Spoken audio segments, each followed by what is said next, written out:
Hi everybody, welcome to the Astrology Chat for May 15th, 2024. We have a lot of moving parts today. So the overall keys are to allow yourself to stand in grace and integrity, continuing to build your world, to build your empire, to express your goals and your creativity in a way that is grounded in ethics, integrity, and discernment.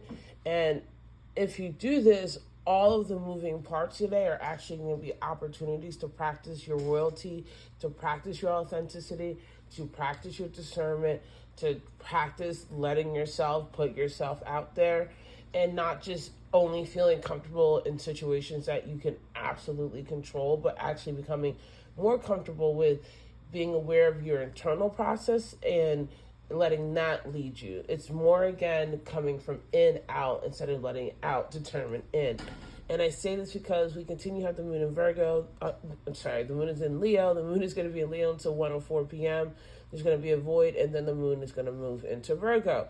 And we also have Mercury that is moving into Taurus today. And so Mercury moving into Taurus brings us into much more like practical energy. People think that Tauruses are slow. It's not that they're slow, it's that they're deliberate, right? They're going to definitely look at something for a long time before they charge at it. Think about, even if you think about a bull and a matador in a cage, like the bull doesn't just go straight. The bull is actually watching the matador, seeing how he's moving, and then making a strategy off of that and then attack it, right? So don't sleep on Tauruses. They are not lazy. They are very deliberate and quite funny if they're comfortable around you and you can catch a good wit.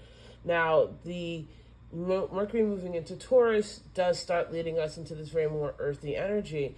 And so allow yourself to dance with the fire of earth and fire, right? That you can have a really beautiful campfire. You can have a really beautiful bonfire. You can have a really good burn. But you have to be careful and aware of everything else that's around you as well. And now the moon itself is very much all over the place, right? She is making a square to Jupiter, to the sun, to Uranus, a trine to Chiron. This is a really intense energy, right? There is this need to have an awareness about what you're trying to build, what you're trying to grow, what you're connecting with, and still honoring your own royalty, but at the same time not feeling like you need to bull over people, that you need to bully people.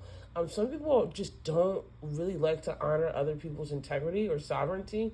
And when you assess that about somebody or you assess that about a situation, pull back, right? You do not have to be responsible for teaching somebody else integrity and character. That's really on them, but also don't ignore when you see that there is a lack of it, right? That is not something that you really want to play with in any way. We also have a trine to Mercury, though that does help with us having good conversations. It does allow us to work through the words, so work through the energy to enable us to understand ourselves in a more deliberate and intentional way. There is in conjunction with Neptune, so there's a little bit of delusions in the mix, right? And so make sure that you really check your details today. And the moon is also going to trine Chiron. So there's a lot of moving parts. So if somebody's like acting out of pocket, it's not necessarily you, right? It just could be that they have a difficulty processing all of their emotions. And quite frankly, don't we all in some way? So this is where the regal energy and quality of having grace and mercy and understanding for other people come in.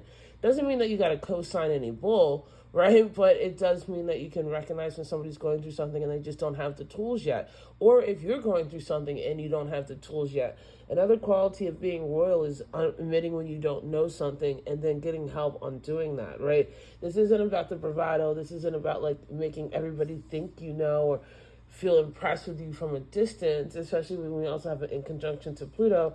There's an honesty that's required here. And if you dare to be honest with yourself and with other people, you can actually find out that you have more in common than you thought. And if not, you can find out that you've changed in a way more than you thought. I hope that all makes sense. I love you guys so much, and I will see you tomorrow.